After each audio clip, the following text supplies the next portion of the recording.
जय श्री राम साथियों,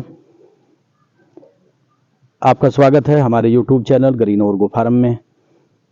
आज पूरा देश राममय हो रहा है, पूरा विदेश राममय हो रहा है। हर आदमी की जुबान पर एक ही नाम है कि रामलला आ रहे हैं, रामलला आ रहे हैं। रामायण में, तुलसीदास रामायण में कहा गया है कि जिस बस्ती में न्याय और इंसाफ नहीं, वहां उजाड़ होवे और लूट पड़े। जिस जवां में हरि का नाम नहीं, वो जवां दहन से टूट पड़े।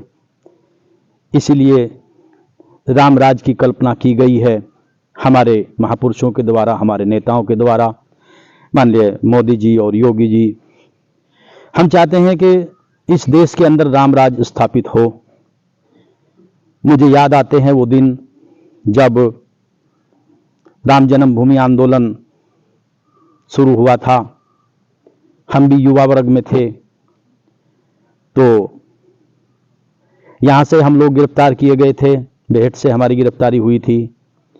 कई साथी हमारे बीच में नहीं रहे, उनको मैं अपनी तरफ से श्रद्धा सुमन अर्पित करता हूं इस अवसर पर, क्योंकि उनकी इच्छा थी कि रामलला अपने घर में पधारें, एक राम का मंदिर वहां पर बने।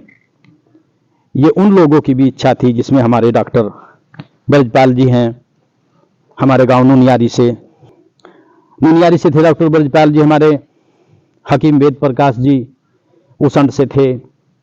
डॉक्टर वीरेंद्र, ये हमारे वीरेंद्र शास्त्री जी हैं, अब वो हरपाल में रहते हैं, नुनियारी से थे। एक युवा वर्ग की एक टोली थी। हमने कहा चलो आज अयोध्या चलेंगे, चलो अयोध्या चलेंगे, रामलला के दर्शन करेंगे। ना हमने घर से पैसे उठाए, ना कपड़े उठाए, और ऐसे ही एक जोड़े में लेकर के यहाँ से हम लोग चल दिए। हम वहाँ बेहट पहुंचे थे। पुष्पेंद्र जी हमारे वहाँ पर विभाग का कार्य देख रहे थे, स्वयंसेवक संघ का, राष्ट्रीय स्वयंसेवक संघ का। उन्होंने हमें वहाँ इकट्ठा किया। उसमें एक लड़का हमारे साथ में गंदेवड़ का था, कुछ डूडूबाज के लड़के थे। उससे पहले एक 40 आदमियों के करीब का जत्था सहारनपुर से जा चुका था। हमारा दूसरा जत्था था जो पुलिस लाइन में हम लोग इकट्ठा हुए, जिसमें हमारे नरेंद्र बंसल जी हैं, हमारे करण सिंह थे वहाँ से, आपका रतनपुरा से थे, एक भगत जी हैं सड़ौली से थे। तो इस तरह कुछ बेहट से थे, हमारे वहाँ पर श्यामलाल गाब्बा जी थे, और उनके काफ़ी साथी थे। तो उनमें वो सब वरिष्ठ लोग थे, हम सबसे छोटे लोग उस टाइम पर थे। हमारे पास पैसे भी नहीं थे। तो यहाँ से हम लोग चले गए। आरक्षण वालों ने गाड़ियों के शीशे तोड़े हुए थे, हमारे पास कपड़ा नहीं था। ठिठुरते हुए सर्दी में हम लोग माछरा पहुंचे। पहले मेरठ बच्चा जेल गए। मेरठ बच्चा जेल में अंदर लोगों ने कहा कि यहाँ पर बहुत भीड़ है, कोई व्यवस्था नहीं है, न यहाँ कपड़े की व्यवस्था है, न खाने की व्यवस्था है। तो वहां से रोडवेज की गाड़ियों में हमें लेकर के एक माछरा पड़ता है, गढ़मुक्तेश्वर और मेरठ के बीच में। माछरा हम लोग चले गए। तो माछरा का वहां पर हम 3 दिन में वहां की व्यवस्था चरमरा गई। लोगों ने इंटर कॉलेज के गेट को, डिग्री कॉलेज के गेट को तोड़ दिया और वो बाहर गांव में निकले। तो धन्यवाद करूंगा उन माछरा के लोगों का। उन्होंने बहुत स्वागत, बहुत सत्कार, बहुत सेवा की। जो लोग जेल यात्री थे, उनके कपड़े, उनका खाना, अपने यहाँ उनको चाय पानी की व्यवस्था कराना, मतलब मैं अपने शब्दों में बयान नहीं कर सकता। जो उन्होंने वहाँ लोगों की सेवा की, उनसे हम बड़े प्रभावित हुए। चारों तरफ कर्फ्यू थे।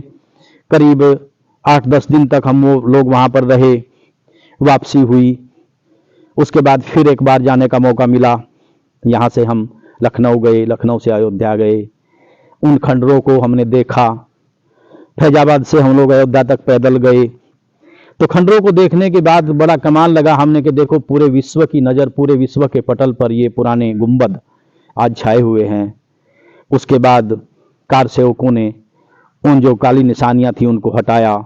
हटाने के बाद देश में बहुत बड़ा एक बवाल खड़ा हुआ। काफ़ी लोग वहाँ पर शहीद हुए, और ये राम जन्मभूमि आंदोलन में हजारों लोगों की शहादत ये वहाँ पर हुई है। काफ़ी अंतराल से ये लड़ाई लड़ी जा रही थी, जिसमें कालांतर में ये आप रामलला का वहाँ पर विराजमान होना कालांतर में इस बात का सबूत है कि वाकई भगवान राम के अंदर, श्री राम के अंदर कोई ताकत है। वो नारे मुझे अच्छी तरह से याद हैं कि बच्चा बच्चा राम का, जन्मभूमि के काम का, रामलला हम आएंगे, मंदिर वहीं बनाएंगे। समय बीतता गया। कुछ लोग परमात्मा को प्यारे हो गए, लेकिन उन लोगों के दिल में एक सपना था कि हम यहाँ पर अयोध्या में, जो अयोध्या ऐतिहासिक नगरी है, श्री राम की नगरी है, इसमें सरयू के पास में ये हमारा रामलला का मंदिर बने, ये लोगों की इच्छा थी। सरयू में स्नान हम लोगों ने किया था, बहुत अच्छा वातावरण वहाँ का था। तो वो ईश्वर ने, वो परमात्मा ने वो सपना आज पूरा देश राम में हो रहा है। 22 जनवरी को इसका वहाँ पर आयोजन किया गया है सरकार के द्वारा, माननीय योगी जी और मोदी जी के द्वारा। हमारा प्रयास रहेगा कि हम भी अयोध्या की तरफ प्रस्थान करें, लेकिन अगर कोई परिस्थितियां रही, नहीं जा सके, तो अपने साथियों के साथ हम यहीं पर अपने गांव में, अपने इसी आश्रम पर हम लोग दिवाली मनाएंगे। और मैं अपने देश के हर आदमी से कहना चाहता हूं, जो किसी भी धर्म का है, क्योंकि ये एक न्याय की जीत हुई है, और वो अपने घर पर एक दीपावली जैसा माहौल पैदा करे। पूरे देश में एक राम का माहौल बना हुआ है। हम चाहते हैं कि देश में राम राज आए, ना कोई भूखा हो, ना कोई गरीब हो, ना कोई पीड़ित हो, ना कोई हेय हो, ना कोई छोटा हो, ना बड़ा हो, सब समान हो। राम में ये पूरी दुनिया हो, राम में ये पूरा संसार हो। भ्रष्टाचार यहाँ से खत्म हो, सच्चाई और ईमानदारी से हम लोग, चूंकि विश्व गुरु रहा है हमारा देश, सच्चाई और ईमानदारी से हम लोग अपना जीवन यापन करें।